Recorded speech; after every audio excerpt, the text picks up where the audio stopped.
His name was Miles Harrington, and if you Googled him, you'd find boardrooms, billion-dollar deals, and luxury headlines. But today, he didn't walk into the hotel like a CEO.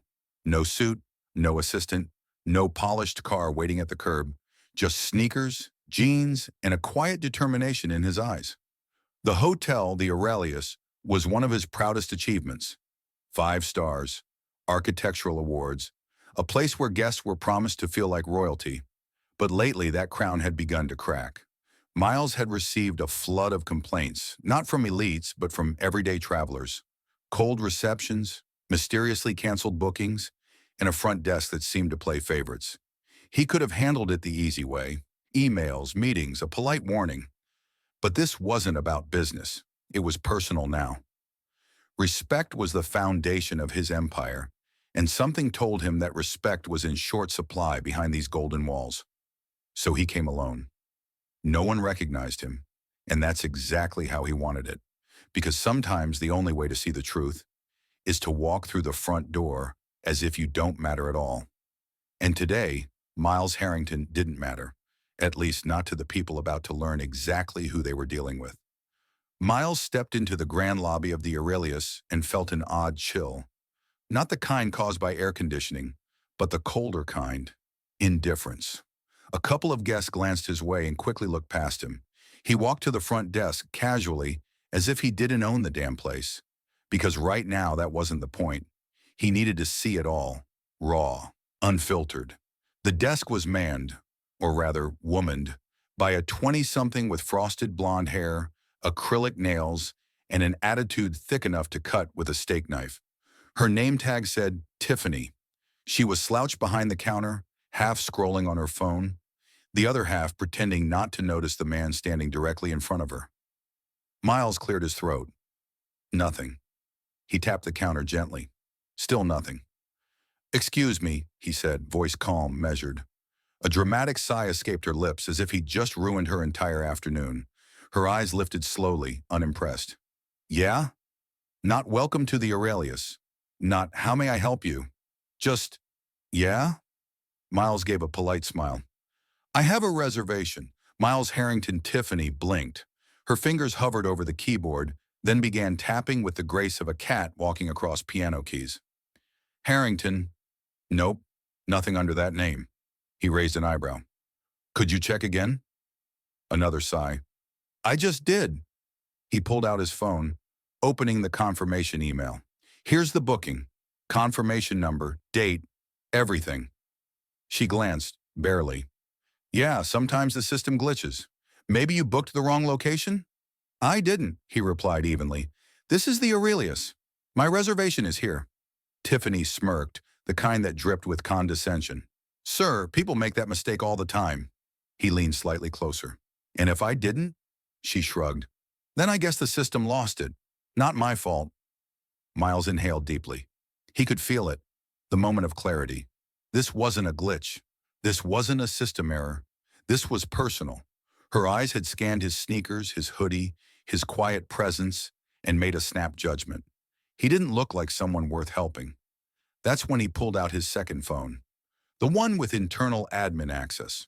A few taps later, he found the reservation. Booked, confirmed, and deleted.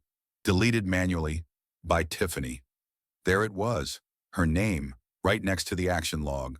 He looked up, smiling now, not kindly, but with a slow, searing satisfaction. "Tell me, Tiffany, what happens when someone deletes a reservation?" She blinked. It just disappears from the system." "And who can do that?" "Only front desk staff. Like me."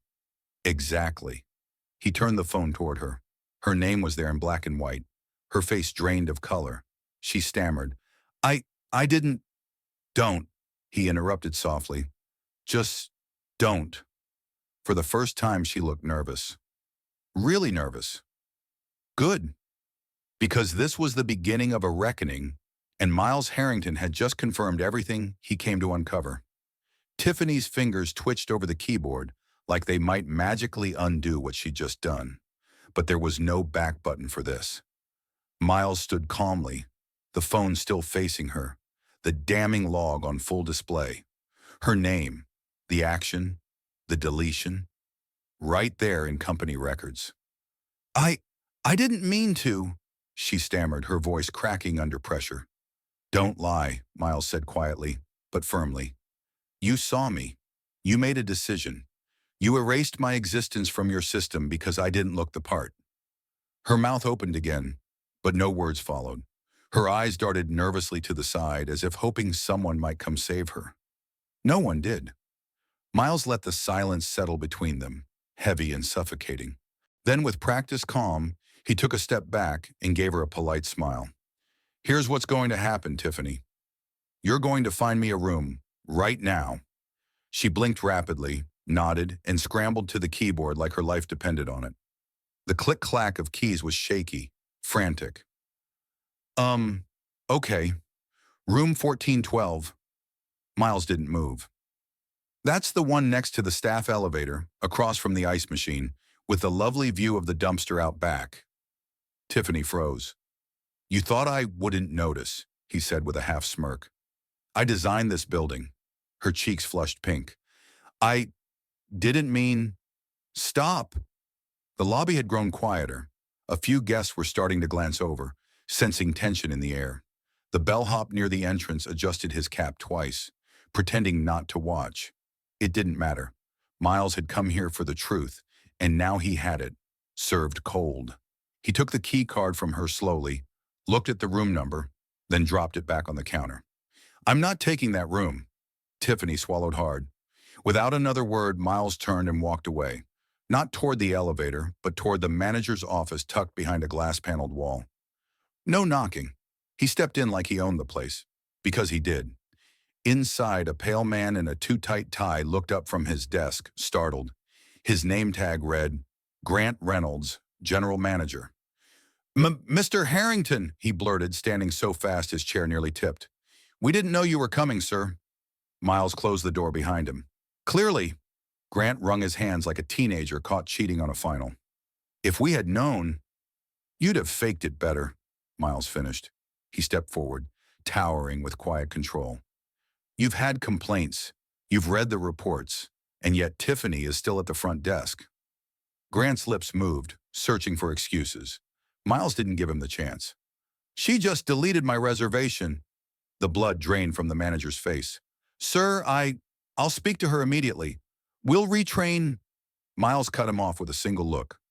Number, you'll fire her today, in front of everyone. The color in Grant's face turned to ash. Sir, do you really want... Did I stutter? Miles folded his arms.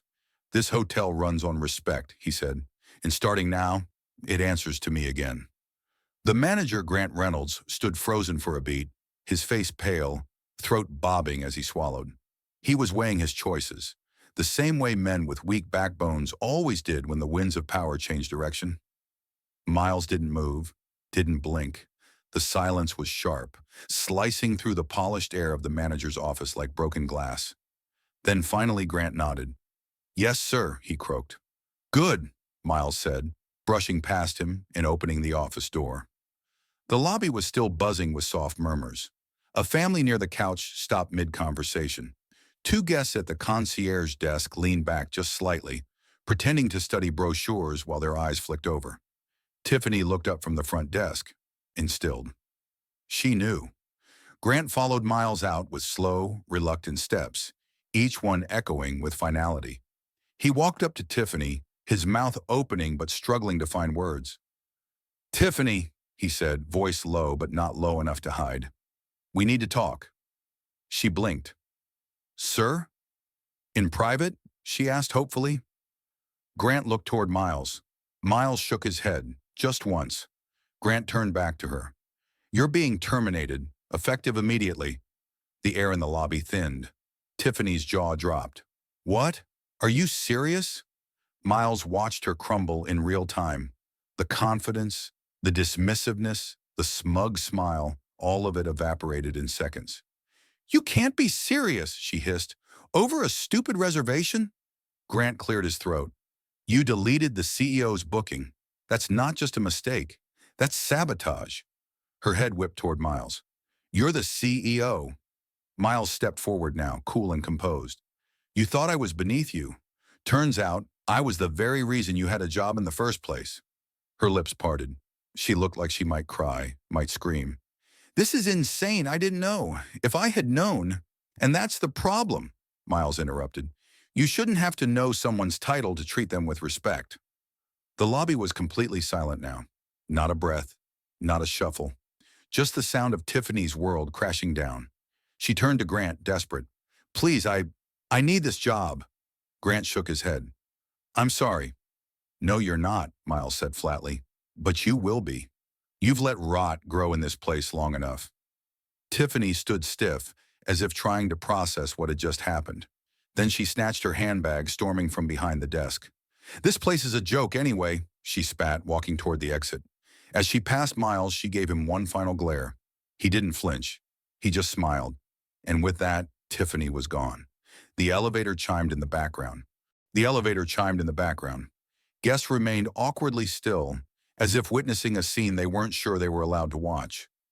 Miles turned to the rest of the staff. This is just the beginning, he said. Things are about to change. Then he walked back toward the front desk. Not as a guest, not even as a CEO, but as a man reclaiming his empire. The last click of Tiffany's heels echoed off the marble as the lobby doors swung shut behind her. For a moment, the entire hotel felt suspended in stillness, like the building itself was holding its breath. Miles stood motionless, eyes sweeping the stunned faces around him. Every employee, every guest, every bellhop and concierge now looked at him differently. No longer the man in sneakers, quietly waiting for service, no longer invisible. Now they knew who he was, and that changed everything. He stepped behind the front desk, moving with the ease of someone who didn't need permission. He picked up the landline phone, dialed a secure internal number, and waited. The line clicked. This is Harrington, he said. Initiate full shutdown of the Aurelius, effective immediately. A pause on the other end. Then, sir, are you certain? I've never been more certain. Shut it down. Every room, every terminal. Notify corporate. Full-scale audit begins tonight. He hung up. Gasps rippled through the lobby. Staff exchanged wide-eyed looks. A young concierge, a kid who couldn't have been older than 20, stepped forward nervously. Sir, he stammered. Should we stop checking guests in? Miles turned to him. You're new, aren't you? The boy nodded quickly. Good, Miles said. Here's your first lesson. We don't serve guests until we know we're serving them right. Every person walking through those doors deserves dignity, whether they're wearing a three-piece suit or sweatpants.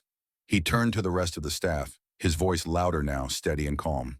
Somewhere along the line, this hotel forgot what it stood for. That ends now. Every complaint will be reviewed. Every guest who was wronged will be compensated, personally, and every employee who thinks they can skate by on attitude and ego. He let the silence hang for a moment. Gone. Across the lobby, Grant Reynolds, still pale from the Tiffany debacle, approached slowly. Mr. Harrington, he said, voice unsure, I can assist with the audit process. I'll coordinate with the corporate. No, Miles said flatly. Grant stopped. You've already failed to protect the integrity of this hotel, Miles continued. You knew about the complaints. You ignored the patterns. You let one bad apple poison the entire tree. Grant's mouth opened, desperate. Please, sir, I've been loyal. And that's exactly why this place is falling apart. Loyalty without accountability is useless. The words hit like a gavel. Miles nodded once. You're dismissed, Grant. Pack your things. Security will escort you out. The older man stood there, stunned, his career unraveling in real time. But Miles didn't flinch. He had learned long ago, you can't fix an empire by being soft on rot. Turning back to the staff, he gave one last order. From this moment forward, the Aurelius answers to excellence, not ego, not excuses. Anyone not ready for that can follow Grant out the door. And with that, Miles walked back toward the elevators, leaving behind silence, shock, and the beginning of something better. By the time Miles stepped into the penthouse suite, his suite, the door clicked shut behind him with a finality that felt almost symbolic. The quiet inside contrasted sharply with the storm he had just stirred downstairs. He loosened his collar, tossed his phone onto the table, and sank into the leather armchair by the window. The skyline glittered beyond the glass, but he wasn't looking at it. His eyes were locked on something else, the reflection of a man who had just dismantled a system he built. He poured himself a drink, the amber liquid catching the city lights, and exhaled. Justice had been served. Publicly, sharply, but strangely, it didn't feel like victory. Not yet. His phone buzzed on the table. The board, legal, PR Stephen from corporate. He didn't pick up. Let them wonder. Let them sit with the weight of silence. He needed a moment, not to celebrate, but to reset. He opened his laptop and logged into the internal dashboard. The data poured across the screen, complaints, staff reports, guest surveys, and right there, just as he expected, were dozens of voices ignored for far too long. Guests who'd been humiliated, families relocated to inferior rooms due to system errors, disabled travelers denied assistance, people of color overlooked at check-in. Each entry felt like a punch to the gut, not just because they happened, but because they happened under his name. He began tagging them one by one, refunded, upgraded, compensated, and then for each guest, he added a note from the founder. We failed you. We won't again. This wasn't just about Tiffany or Grant. This was about the culture that had crept in while no one was watching, the quiet erosion of kindness, the slow decay of purpose. He blacklisted Tiffany permanently, not just from the Aurelius, but from every hotel in the entire Harrington Group portfolio. A quiet entry in a system she'd never see again, but one that would follow her forever. As for Grant, he'd get his severance, not out of mercy, but policy, the kind of technical grace that came with leadership, but not forgiveness. Miles leaned back, closed his eyes for a long second, and finally let out the breath he'd been holding all day. There were battles still ahead, media cleanup, executive calls, restructuring from the top down, but those could wait. Tonight had been about one thing, reminding everyone who the hell he was, and more importantly, what this empire stood for. As he stood and walked to the window, the city still alive beneath him, Miles whispered something to himself, something no one else would ever hear. Not on my watch, because empires don't fall from enemies, they rot from within. And tonight, Miles Harrington chose to cleanse it.